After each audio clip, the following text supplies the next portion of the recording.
नमस्कार, the India top देख रहे हैं। मैं हूं आपके साथ बिरजू सिंह। 2024 लोकसभा के चुनाव की तैयारी में तमाम राजनीतिक दल लगे हैं। बिहार की राजनीति में 3 ऐसी पार्टियां हैं जिनकी महत्वाकांक्षाएं इतनी बड़ी हैं जिसे पूरा कर पाना ना तो महागठबंधन की बात है और ना ही भारतीय जनता पार्टी इसे पूरा कर सकती है। वो 3 नाम हैं चिराग पासवान, मुकेश सहनी और जीतनराम मांझी। चूंकि इन तीनों नेताओं के डिमांड्स इतने ज़्यादा हैं जिसे पूरा ना तो तेजस्वी यादव नीतीश कुमार कर सकते हैं और ना ही दिल्ली में बैठे प्रधानमंत्री नरेंद्र मोदी, अमित शाह, जेपी नड्डा कर सकते हैं।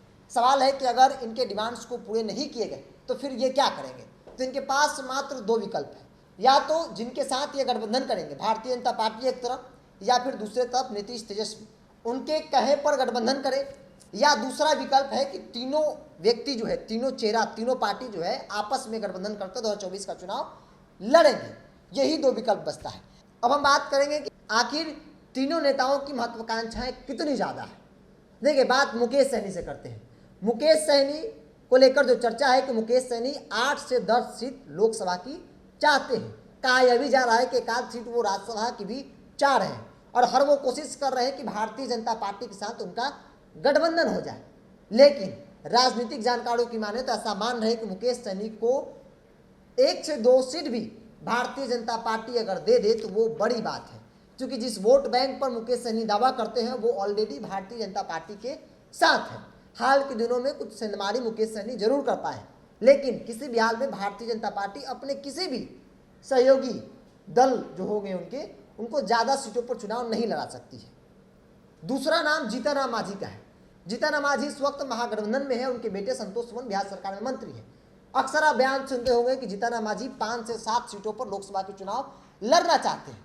वो इच्छा जाहिर कर चुके हैं। अमित शाह से उनकी मुलाकात हुई है। हालांकि वो मुलाकात व्यक्तिगत तौर पर थी, लेकिन जब 2 बड़े नेता मिलते हैं तो मुलाकात राजनीतिक हो ही जाती है। राजनीतिक चर्चाएं होनी लाजमी है। अब देखिए, राजनीतिक जानकार जीतनराम मांझी को लेकर मानते हैं कि ऑलरेडी 7 पार्टियां महागठबंधन में हैं।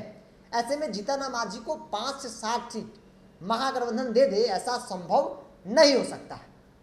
चूंकि कहा जा रहा है कि महागठबंधन में 15-15 सीटों पर जेडीयू और आरजेडी चुनाव लड़ेगी। बाकी जो 10 सीट बचेंगे, जिसमें 4 सीट कांग्रेस के खाते में जाएगी और बाकी एलआई जो पार्टनर हैं उनको 1-2 सीट जो है वो दी जाएंगी। उसमें से एक जीतनराम मांझी को भी मिल सकता है। अगर जीतनराम मांझी पाला बदलते हैं, भारतीय जनता पार्टी के साथ आते हैं, तो उन्हें 1 सीट का फायदा हो सकता है, यानी कि 1 से 2 सीट उनको मिल सकती है। तीसरा नाम चिराग पासवान का है। चिराग पासवान वोट पर उनकी अच्छी खासी पकड़ मानी जाती है और चिराग पासवान का जो डिमांड है, जो चर्चा है कि चिराग पासवान किसी भी हाल में 7 लोकसभा की और 1 राज्यसभा की सीट भारतीय जनता पार्टी से चाह रहे हैं। लेकिन जानकारों की माने तो चिराग पासवान को भारतीय जनता पार्टी किसी भी हाल में 7 सीट लोकसभा और 1 सीट राज्यसभा की नहीं दे सकती है। भारतीय जनता पार्टी चिराग पासवान को बहुत करेगी तो 3 से 4 सीटों पर लोकसभा की चुनाव लड़ा सकती है। क्योंकि जब 19 का चुनाव हुआ था उस वक्त रामविलास पासवान थे। उस वक्त भारतीय जनता पार्टी ने 6 सीट लोकसभा की और 1 सीट राज्यसभा की दी थी। तब रामविलास पासवान के पास जो है पासवान वोटर्स के अलावा स्वर्णों का भी वोट था। भूमिहार, ब्राह्मण, राजपूत का जो समर्थन जहाँ अच्छा खासा था। लेकिन आज की तारीख में चिराग पासवान सिर्फ पासवान वोट ही है। उसमें भी चाचा भी अपना स्थान रखते हैं। वो अलग बात है कि चाचा के पास उतना वोट नहीं है जितना चिराग पासवान के पास है। तो इन एक एक करके 3 नेताओं की बात की कि इतनी महत्वाकांक्षाएं बड़ी हैं जिसे पूरा कर पाना ना तो महागठबंधन की बात है और ना ही भारतीय जनता पार्टी की बस की बात है। हमने आपको यह भी बताया कि भारतीय जनता पार्टी आखिर कितनी सीटों पर इन लोगों को चुनाव लड़ाना चाहती है। क्योंकि अब किसी भी हाल में भारतीय जनता पार्टी अपने सहयोगी दलों को ज़्यादा सीटों पर चुनाव नहीं लड़ा सकती है। तो इन लोगों के पास एक ही विकल्प है, या तो तीनों नेता या फिर कुछ और दल मिलकर आपस में गठबंधन करके चुनाव लड़ेंगे, या फिर भारतीय जनता पार्टी जो कह रही है वो बात मुकेश सहनी या चिराग पासवान मान ले, या फिर यह कह सकते हैं जो महागठबंधन कर रही है उस बातों को जीतनराम मांझी को मानना पड़ेगा, तभी बात बनेगी। नहीं तो फिर आपस में गठबंधन कर चुनाव लड़ना होगा। बहरहाल इसको इतना ही। देखते हैं टॉप। नमस्कार।